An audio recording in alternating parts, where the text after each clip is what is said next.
Yay for cheesy intros, baby. Awesome. Well, welcome everyone back to the series. For those of you that are new here, for those of you that know, I will say the same thing every intro, just so everybody gets the same message. This is my 32 fan series from 32 different fans across the NFL.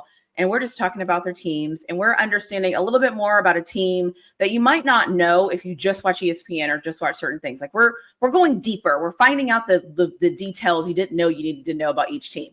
The other thing is this is recorded in early May, after the draft, early May. The schedule is not out yet.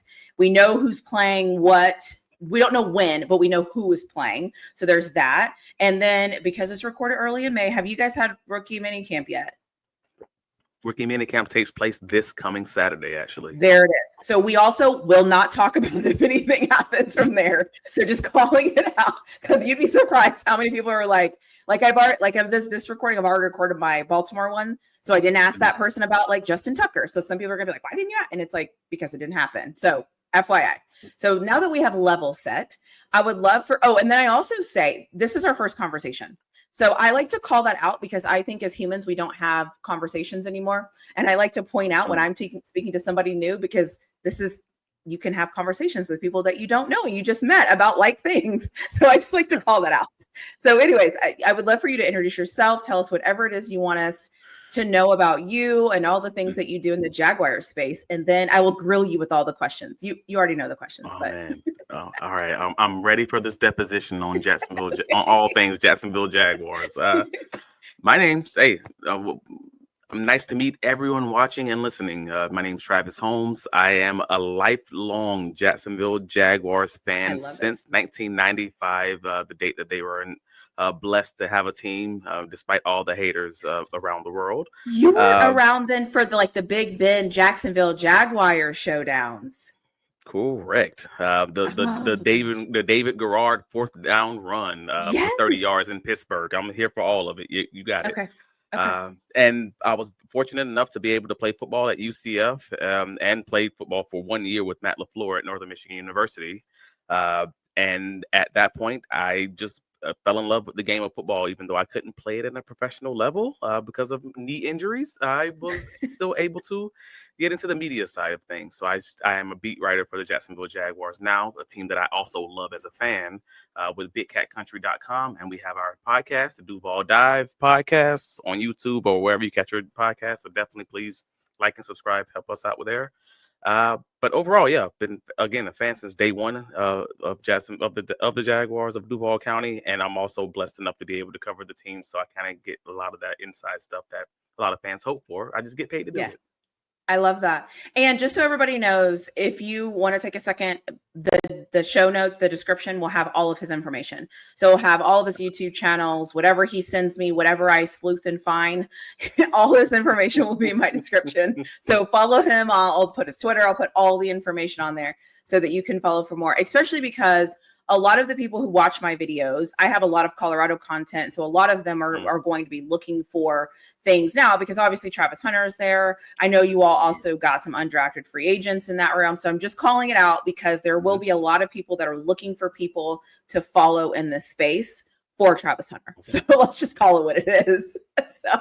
So before we get to the Travis Hunter, hoorah of it all, let's kind of go backwards. And how was the 2024 season? How would you assess the season's performance? Although it's kind of hard to say that because I believe the coach got fired. But how was 2024 season, and what song would you use to classify that season? Jeez. All right, so the 2024 season was a mess. It truly was. I mean, you can obviously tell that from the fact that the Jaguars won 4 games, a whole 4 games, in what was supposed to be, the season for Trevor Lawrence after he gets his, pretty big extension. What is it? 50 million. Oh, I'm sorry. Is it $44 million a year? It was something like that. I forget the exact numbers. I'm sorry, 55. That's the number. But he's not actually getting paid that yet until next year. Just FYI. But nevertheless.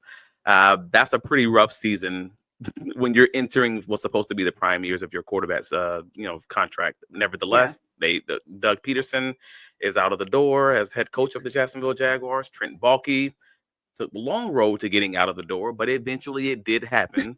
what owner Shad Khan did get rid of him at the last second, and was able to get Liam Cohen from the Tampa Bay Buccaneers and hire him as the head coach. And then they went to get from that same Sean McVay tree, James Gladstone from the Los Angeles Rams, and promoted Tony Baselli from a guy who works in the media department and Hall of Fame offensive tackle for the Jacksonville Jaguars. Tony Baselli is now the executive vice president of football operations for the team. And honestly, I didn't think that was going to be a great move when it happened.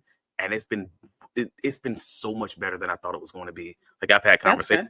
He's very clear because he's had that media training and he's been on that side of the ball where he's giving the fans and media way more access than they ever would have previously had. And he still knows enough ball because he's a Hall of Fame offensive tackle.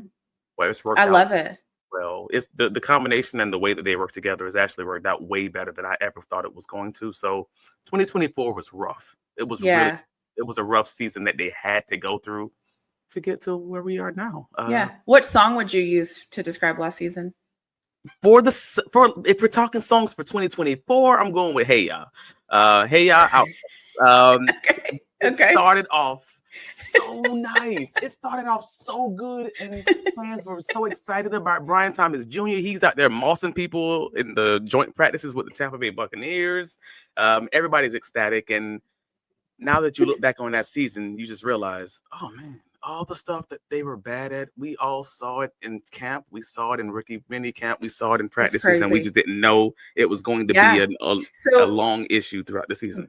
It's funny you say that because this is not about me, but I have to tell you this. So I'm a Texas Longhorn fan. The first play of the first possession in the Texas Longhorn spring game last year was Quinn Ewers throwing an interception to Alfred Collins on the defense. Okay. And now looking at that, like in retrospect, I'm like, it was because our defense was so dominant and he wasn't as good as we thought he was.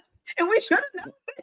Right. And that's the thing. It's like there are some people who live and die on this stuff, and they read everything, and they look at everything related to rookie minicamp. They look at everything in comparison to joint practices and the regular veteran mandatory camp, and then they realize, all right, I'm going to make bets based on this or whatever. That's how Vegas does it a little bit.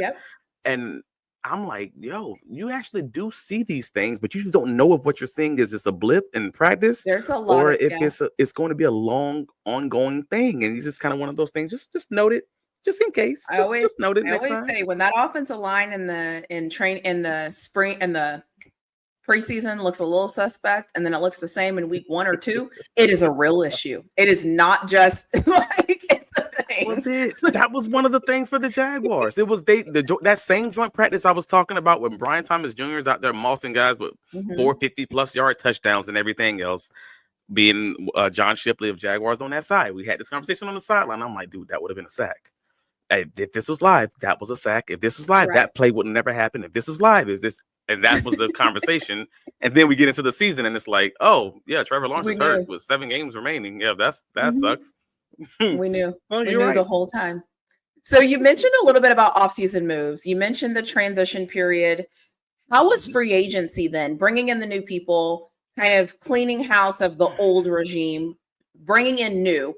How was free agency for you all? Because that was before the draft, and I'm sure that's when probably the Travis Hunter conversation, like you didn't know what was going to happen in the draft. You didn't know who you were going to get. Plus, you have a whole new coaching staff. So you're kind of like, we don't know what these guys are going to do. How are you feeling?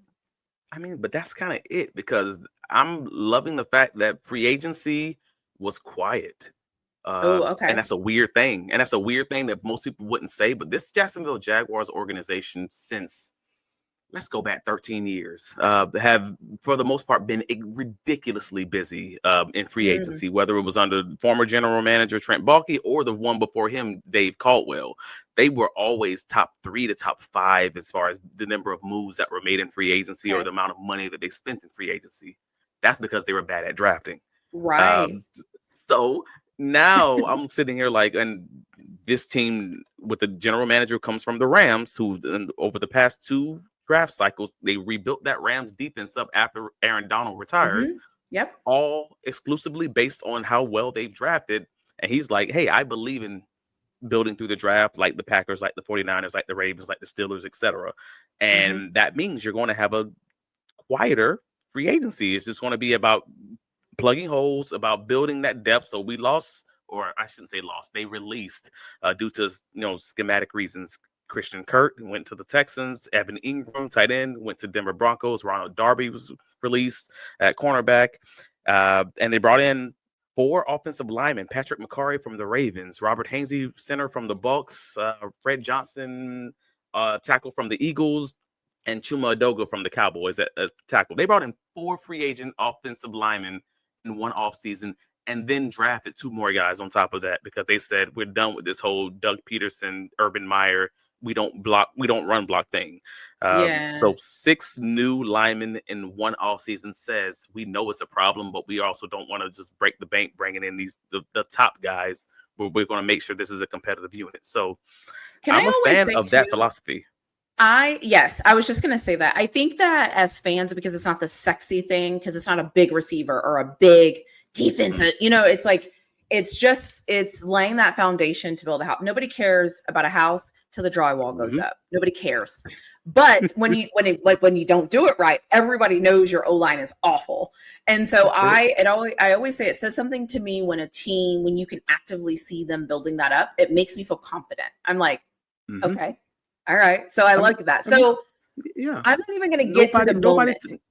Nobody talked about the Detroit Lions when they were bad and building up that O-line. Correct. In their first year. They only talk about them after the fact, because now it's like, oh, are they ever going to be done with this? It's just sometimes you got to go through the boring time.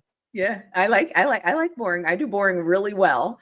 Okay, I don't want to talk about draft day. I want to talk about a couple of days before draft day. Did you kind of know they were going to trade up? Like, what was the feeling in Jacksonville Jaguar land? Now, you probably heard or saw or thought or kind of maybe had some intuition on some things, but how are you feeling like 2 days before the draft, 1 day before the draft? Because I've been around this a long time. I know how things kind of happen. Nothing's happening. And then all of a sudden, everything's happening. So how was that for you? Like, what was the process leading up to draft day? So this is fun. And this is a very fun conversation that probably would not have taken place if you had not asked this question in that exact way. But these are conversations that happens in my DMs and in my group chats that I'm in with certain guys, like in the media. We discussed the fact that Tony Baselli, Jaguars EVP, has that media background already, right? And now looking back, I can say that the Jacksonville Jaguars and the Cleveland Browns had the trade for Travis Hunter in principle already drawn up as of April 7th. So we're talking weeks before the draft. However, if you're in the Jaguars media space, you heard every single prospect that they were interested in up to the day before the draft. And you were hearing him from scouts, you were hearing from agents, you were hearing from everywhere. They played the game really, really well. And so from someone in the media, knowing that I've been played in what I call lion season, because the draft is absolutely that. It's just, this is, I say that all the time. Believe 30% of what you hear, best case scenario. They're all lying. They're just using you. So that was it. So as a fan of the team, this is so funny. I say the same thing, and everyone's like, "Oh, you're a woman. What do you know?" I'm like, you don't gotta believe me. I'm just telling you. Oh my God! As a fan of the team, I'm impressed, and I'm happy with having a leadership group that is able to lie to me and make me believe that these lies are truthful. But at the same time, I'm like, man, I don't like that, but it was good. But good job, right? Like kudos, great job. So I mean, up until the day before the draft, I was actually on a different podcast, and they were like, "So what's your prediction?" Hey man, I told them then I think they're going to trade back to 10 with the Chicago Bears and try to get Ashton Genty, because that was a secondary trade that was purportedly on the table for them. And they had, but that seemed to be that far down the list. It was going to be Travis Hunter. It was always going to be Travis Hunter as long as Cam Ward went number 1. And that was what it was. So I was just like, oh, man, y'all got me. Good job. All right, cool. I love it. Okay, so that's how you were feeling before. So then draft happens. And it seems like as soon as the pick was over for Cleveland, Tennessee, Cam Ward has his moment, blah, blah, blah, cool. And it literally felt like within maybe 30 seconds, they already announced the trade. And were you thinking we're going to get Travis? Or were you like, I didn't see this coming? Or how are you feeling? Knowing that, no, it was truly that like response, like, oh, they got me. Like that was the immediate response, not as a fan, but as the media guy, like, oh, okay, cool. So that's really what it was. That makes total sense. And you were saying all the right things the entire time. And like he has all the intangibles. So when talking about Travis Hunter, it's crazy because everyone talks about like his ability on the field, the fact that he plays both ways, and all these great accolades that he's kind of gained and garnered. Mm-hmm. Right, that's cool. No one talks about the fact that he's just a guy who all he want to do is play ball and fish. That's it. That's what he said. I mean, that's somebody else like that, Randy Moss. All he want to do is play ball and fish. And I'm like, dude, you gonna work real well in Jacksonville. All you want to do is grind and fish and just grind a little more. Yeah, and I'm going to make sure at this moment I plug my Travis Hunter video somewhere up here, because I say the thing about Travis Hunter that he doesn't get a lot of credit for is the fact that he is obsessed with football. He knows who he is, so he doesn't need all the extra. He doesn't need to like go to the club or go out or wear this or wear that or do. He knows who he is. The most mature thing I've ever seen Travis Hunter do is choose to go to Jackson State and stood in it, like repeatedly, over and over. And I think for somebody at his age, his stature, his everything, to just always accept that as a role, I think it's masterful. Travis Hunter is one of the, he's one of those rare guys that comes across where you're like, yes, please. I would like 17 of those actually. Yeah. I mean, and the Jaguars need, I mean, maybe not 17. Well, I mean, they would not say no to that. But yeah, they need as many of those as you can get, because they haven't had an attitude, an aura like Travis Hunter since, frankly, Jalen Ramsey. And he wasn't even this. He was I'm just saying, attitude wise, aura wise, that part that he brings, that part of the game that he brings with him. So I'm very ecstatic about that part, and just the extra eyes is going to bring on to Duval County. Yeah. So now we're a little bit far removed, and I'm kind of going off script a little bit here because I know your favorite. Well, I cheated. I watched some of your content. I know your favorite pick was Travis Hunter. So I'm cheating. But now that we're a little bit far removed from that, you've had some time to kind of sit in it. You've been at work, you've been at home, you've gone through life. Yeah. What pops up now where you're like, no, we really have Travis Hunter? Like, what makes you the most excited about having him on your team? I mean, there's some apprehension because if Travis Hunter gets hurt, you lose one of your best cornerbacks and your best receiver. I mean, that's always going to suck a little bit.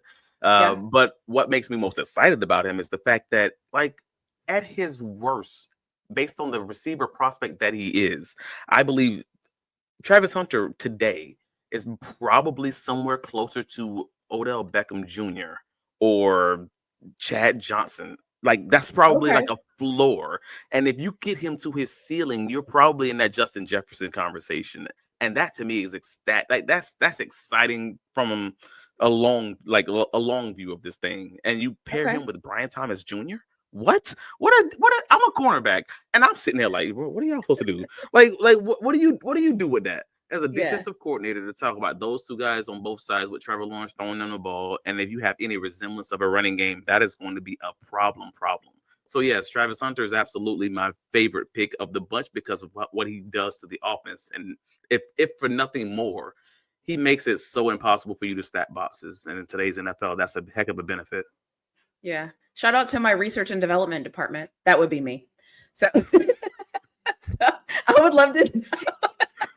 I would love to know, what pick were you kind of like, this one is kind of interesting. So I had an argument with one of my former media peers, and Jamal St. Cyr from in Jacksonville News for Jags. He was a major Bayshawn Tootin fan. Oh, I don't want to over-exaggerate. Maybe not major, but he was a solid guy. Like, he was saying this early on. And then the Jaguars draft Bayshawn Tootin in the 4th round. James Gladstone says when he came into his interviews in Jacksonville, he had Bayshawn Tootin written down as, this is one of my primary guys I want on day 3. Like, he came in saying that I want that guy. He identified him early. I personally, just looking at the film in the pre-draft process, wasn't as ecstatic with Tootin's game but all of it wasn't his fault. And I'm well aware of that bias that I kind of hold in this conversation. I'm saying, just looking at the tape, he doesn't do this, he doesn't do that, but he does. He's a very explosive guy who runs in a straight line really well, and he bounces a lot of things outside. And Okay. he had 9 fumbles over the last 2 seasons. That's a big Gosh. thing. But he only had 4 last year. I mean, and lost 1, so that's something. Okay. But nevertheless, between Bashan Tootin and Jack Kaiser, the linebacker from Notre Dame, we're basically arguing about 2 fourth-round picks. That's the 2 guys I might have been the lowest on. And even then, I still see exactly what they were doing with those picks.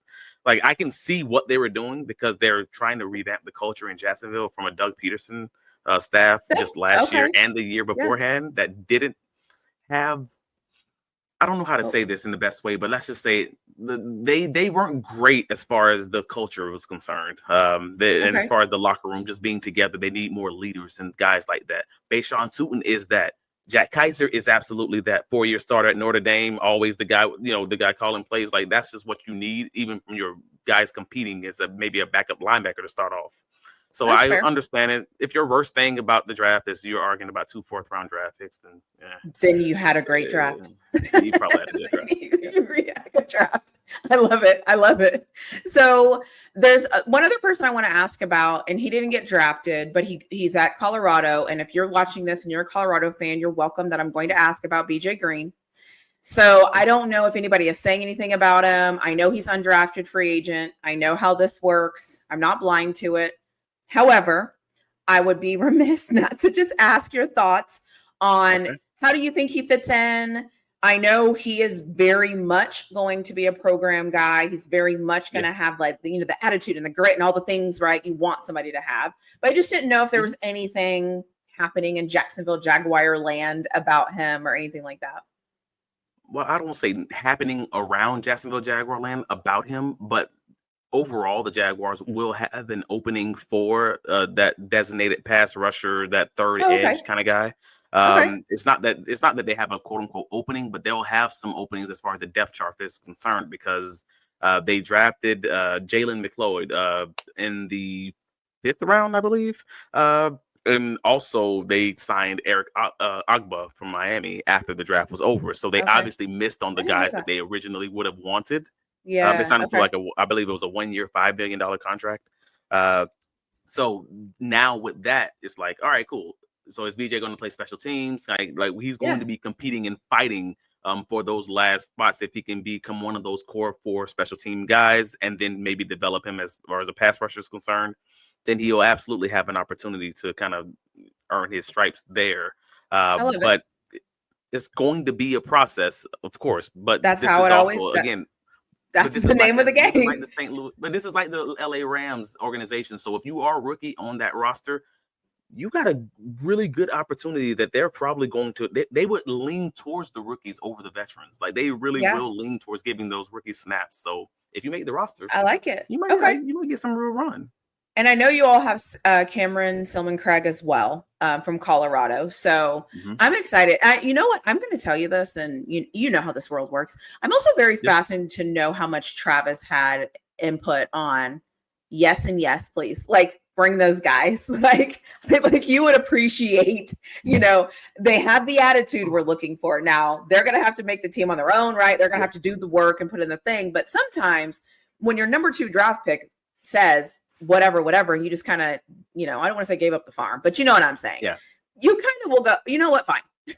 Fine. But I would love to believe that that's what happened, but more likely than not, at least in my experience, it's normally that we're watching tape of this one guy and then there's another guy that pops off the tape at the same time. And that's kind of why a lot of teams end up double dipping or getting undrafted free agents or whatever from the same schools is because I'm watching this guy, but while I'm here, I can't stop. Yeah, that dude. Let me write that name down. And Cameron Silman-Craig's going to pop off the film for sure. His numbers might not show you, his size might not show you, but when you look at making plays, he's going to make a play, and he'll get in there and tackle with his little bitty self. So I respect that. Some guys don't like to tackle. Some guys don't like to tackle. So it's like, give me a guy that will go in there and make a play, and I almost would take him over some of these bigger guys that I'm like, bruh, you just going to let him run past you? You're not going to try to triple? Anyways, so okay, so talk about what is your expectation for the season as a whole? So do you think you all are rebuilding? Do you think you're contenders? Because then I feel like you have like this Travis Hunter of it all. Then you have this Trevor Lawrence of it all. Then you have a new coach. It's kind of like this interesting thing that's all kind of playing around, and I don't know what I'm buying into yet. So I would love to know like what you think. I feel like, hey man, a realistic expectation, and I do mean like realistic, because I'm normally super pessimistic when in relation to the Jacksonville Jaguars. I wanted to just give you that historical, reference.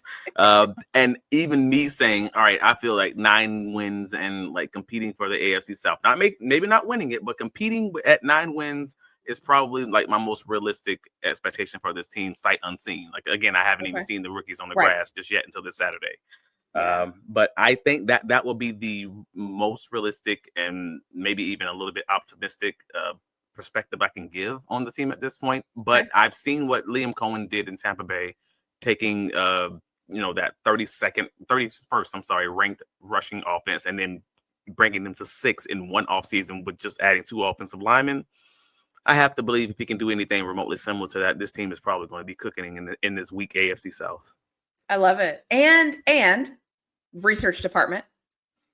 You guys have the 6th easiest schedule, 9th easiest schedule? 6th easiest schedule. Yes, I just wrote about that on bigcatcountry.com. Listen, yes. I always tell. I think people think I'm joking. Like I do. I watch people's content. Like I actually watch. I love to hear people talk about their teams. I love to hear how they deliver information. I'm there. Count me in. Tell me, like, feed me the information. Okay, I could see that, and I do agree with you about the AFC South. So I will say that. But if you don't mind, like I wanted to just circle back to one guy because I wanted to talk about Jabbar Muhammad, and he's an undrafted free agent cornerback out of Oregon. Oregon. Oh, why does the name sound familiar? Okay. Yeah. Last year, he was projected, like after the 2023 season, he was projected to be top first, maybe top, maybe top 2 round. He was going to go to Texas too. Right, and then he ends up transferring to Washington and transferring, a different scheme, different like going from a heavy man to heavy zone, and all of a heavy zone to heavy man, and all of a sudden he goes from being a top 5 cornerback in coverage for PFF to being undrafted. Right, and because he was undersized, I think he's like 5'9", like 182. A lot of NFL. I didn't realize he was only 5'9". Yeah, so a lot of NFL scouts thought he couldn't play outside corner. So they're not really willing to take that risk as a 4th round, 5th round draft pick. So he ends up going undrafted after, again, being projected to be a top 1st round, maybe 2nd round guy. I consider him the Jaguars' 10th pick. I personally do, because they got him for free. And just if he's a dog, if he plays better in what I consider to be a zone defense that the Jaguars they're going to play, no one's confirmed it. That's just my belief. They're going to play more like that Vic Fangio, a lot more zone defense, which would be very good for Jabbar Muhammad. I think that he might not only make the roster, but he might have a good opportunity to maybe fight for a backup spot, something like that. So I like it. Yeah, I like that. I just wanted to mention him. Yeah. So speaking of on the path of kind of underrated, overlooked, which position group or player do you think this year would probably be like a group that like nobody's talking about just because there's so many other bigger, air quotes, bigger things that are happening with the franchise? That's a fun one, because I would think like Eric Armstead, former San Francisco 49ers defensive tackle. Like a lot of Jacksonville Jaguar fans wanted Mason Graham going up to the draft because they wanted another 3-technique defensive tackle to kind of be brought in, maybe put Eric Armstead out to pasture, or maybe they felt some kind of way about Mason Smith, who was a 2nd round draft pick from last year, whatever the case. I think Eric Armstead's being slept on, and I'm just going to be clear in saying that, because last year in Ryan Nielsen's defense, they did this whole hockey shift thing where they would take out the whole defensive line in one time and bring in other guys, like sometimes even practice squad guys at the same time. They would do this all season long. They literally did it all year long. So Eric Armstead played 50% of his snaps at edge, and essentially, like, the other 50% at defensive tackle, the thing you brought him in to be. Do you ever wonder sometimes, like, are y'all serious? Like, what y'all Everybody got What their did thing. And I what did don't you know read why. or who told you? That's so It's so weird because it worked well. He did the same thing in Atlanta in 2023 before he came to the Jaguars, and folks okay. just thought the reason he was doing it in Atlanta was because they didn't have anyone there, and it made even now Atlanta It- just okay. got Gives you a their little bit more two edges. depth to rotate You're them. right. So Okay. yeah, so just keep him fresh and just do it that way. But then he starts doing it with Josh Hines Allen and Travon Walker, and you got Eric Armstead playing instead of just putting him at 3 technique. Then we're just like, yo, this is why this team is bad, because you're just not making the right decisions on defense, at least. So I think he's being slept on now that he's absolutely going to be playing specifically 3 technique for the majority of his snaps in Okay. this Anthony Campanelli defense. That was the reason they signed him, and I think if he goes back to anything, to anything close to where he was when he was playing in San Francisco before his injuries, I think you're going to be very fine with him, and I think folks just aren't paying attention to it. I love it. I love it. What is a hot take about your team that fans might not agree with?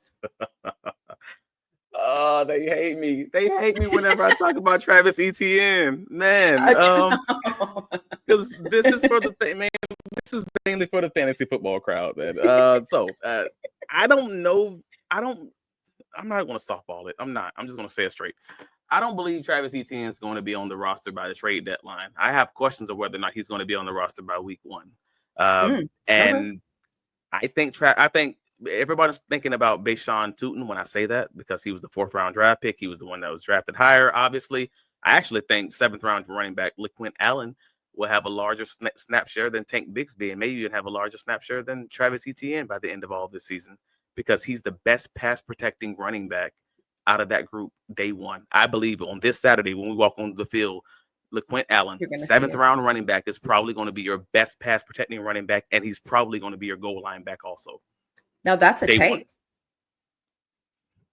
That's just my opinion. Period. I mean, I've watched every single snap of Travis Okay. Etienne and every single snap of Tank Bigsby at least twice in the 2024 season, and pass protection is not either one of their things. It's just not. Okay. And they needed a guy, and that's why I think they went to the back to the well for a second running back in this draft, because they knew they didn't have anyone on that roster that can pass protect, and you have to be able to do that in this Liam Cohen offense. I agree. So then, if you were GM for a day, what would be the first move you would make? So I have a problem though. So because we haven't talked about this one. The Jaguars have 12 picks in the 2024 draft right now, but they don't have a first rounder. So they have 12 picks next year. 12 picks, and I think you said they had 9 this year, right? Yeah, they had 10, and they traded one of them away in the Travis Hunter trade. So yeah, so they have 12 picks next year. They have a second, 3 3s, 2 4ths, and the rest next year. And I'm super aggressive on the fact that I think the Jaguars need a balanced, dominant nose tackle. So not the 3 technique, the defensive tackle, but more the 0 or the 1 technique guy. Okay.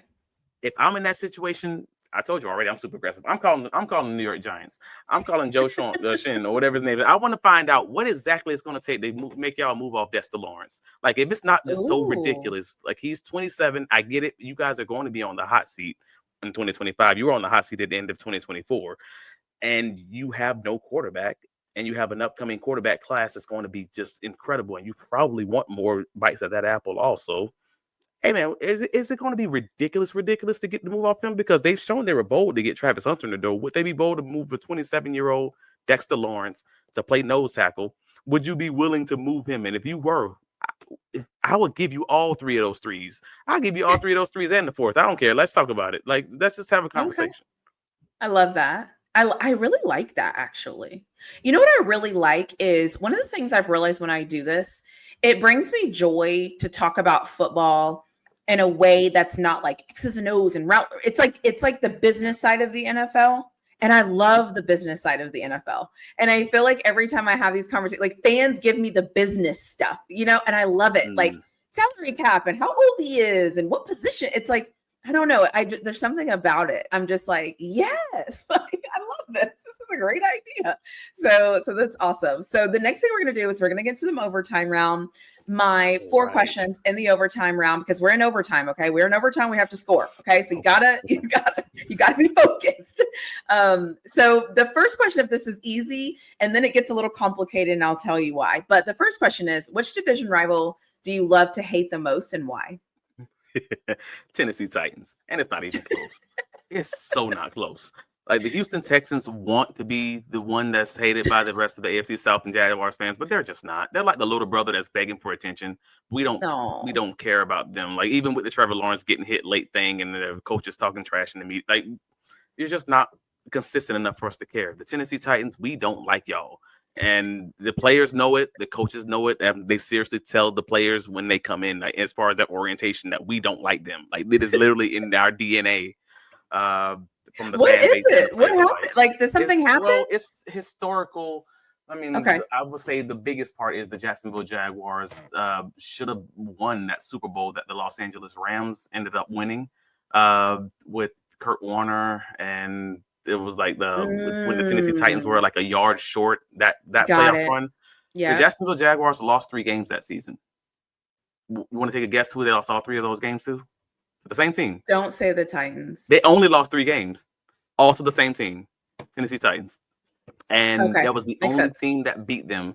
And the defensive coordinator was, I believe, the guy who ended up later coaching for the Saints, who they ended up finding out was doing the Bounty Gate stuff, all that guy. Okay. And they later had like a video where one of the players was talking about the fact that they had the Jaguars playbook. Like, they actually got it from a former player, so they knew what was going on. And I'm like, oh, it was just more salt to the wound kind of thing. A hateable offense.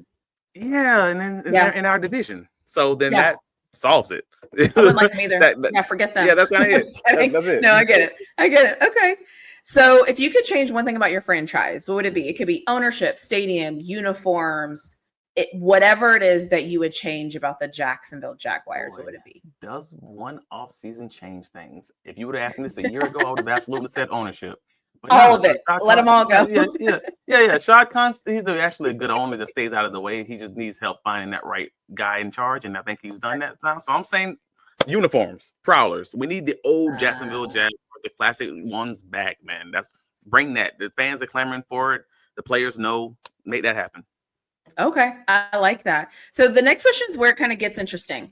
So the question was, if you could swap one player from your rival, like basically swap players, who would it be and why? Some people have looked at this question and said, if I could go get a player from a team, who would that be and why? So you can answer the swap question if that's the answer that you've prepared or that you're ready to talk about, or you can go get a player and bring them down to your team. I'll follow the rules. I'm a rule follower. That's fine. No, I think I'm biased. Former cornerback. I'm a DB. It's going to be a secondary conversation, but I'm going with Derek Stingley Jr. from the Texans. We don't necessarily like hate them like the Titans, but we still don't like them some levels. So I would say that's absolutely a rival. And Derek Stingley, he just got his contract earlier this offseason, and I think I would exchange it from Tyson Campbell right now. And I know people are really high on Campbell because he's good when he's healthy, but he ain't been healthy. Like, that's the biggest piece is he's been healthy 1 of his 4 years in the league right now. Even after getting that money, he's played in 11 or 12 games in each of the past 2 seasons. I will swap those 2 in a heartbeat without even blinking. Yeah, I like that. I like Stingley too. I like watching him play. I like watching corners that are ball hawks and that aren't afraid to tackle. Go freaking tackle. I know it's basic. Everyone's like, you really just said in your video they need to tackle. And I'm like, and I mean that, and wrap up. Like, what are we doing? Like, this is football. I literally need you to tackle. Yes, that should be a requirement. So I'm here with you. Okay. I like that. I didn't see that coming, but I like it. Okay. And then the last question is, how would you describe your fan base in 3 words? Oh, I don't need 3 words. Just one. Duval. Like, don't need 3 words. Okay. No. Yeah, easy peasy. The easiest answer you've had today. Before I leave, before we end this and I open it up to you to tell me or ask anything or say anything or do whatever you want to say to end this, I would love to know, how is the fan base feeling just as a whole? How are they feeling with Trevor Lawrence? How are they feeling with the new coach? How are they feeling with the Travis Hunter pick? Like, what is the state of Jacksonville right now? Is everyone like really excited, or are they kind of like, I don't trust these guys, but I'm kind of excited, but we'll see?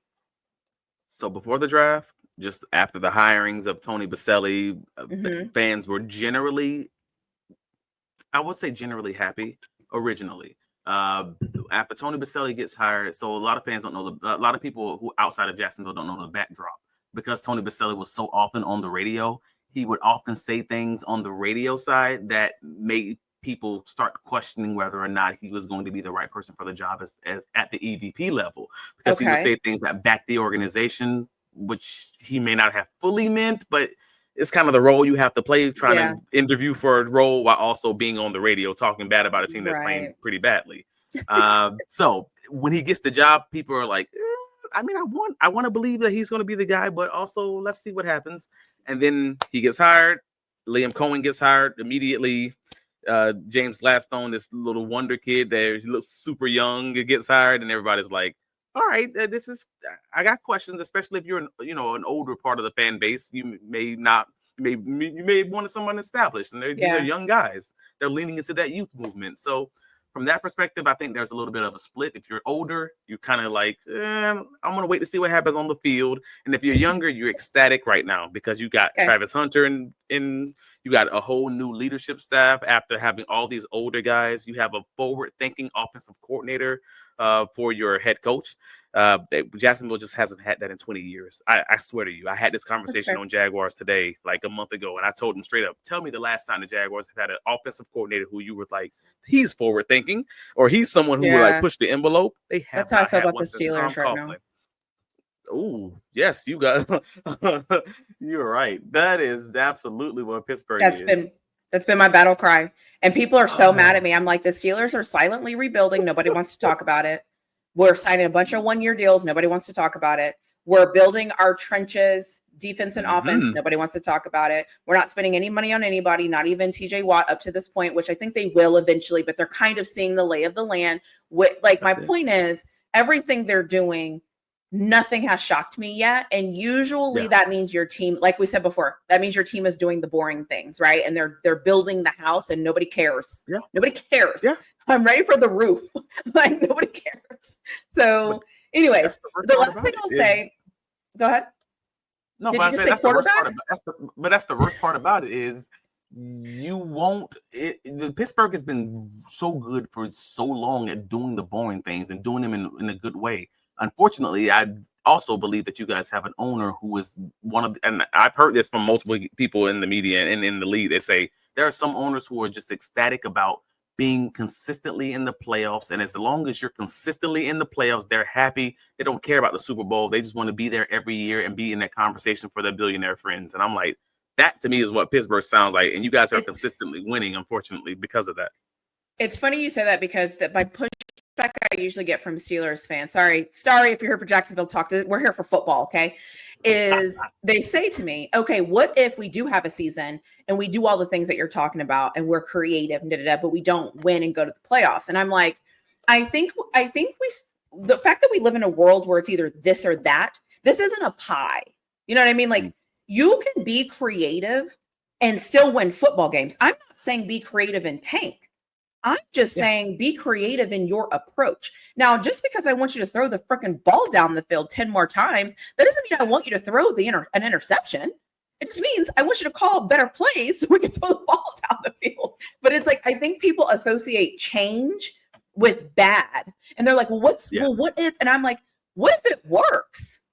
People are scary. What if it actually just the only reason the people that are excited about the Jaguars is because it's been so bad for so long in Duval County that it's like, hey man, let's split the table. It can't get no worse. Why not? Exactly. Trade up, dude. You haven't hit the bottom in Pittsburgh. That's the difference. And I don't think we lived in the bottom. I don't know, and that's so you know the friend who like doesn't really work out, but they kind of work out. That's never really fat, but they're not really skinny. That's never really this, but they're I that. don't like this. But you I don't know like what I'm this. saying?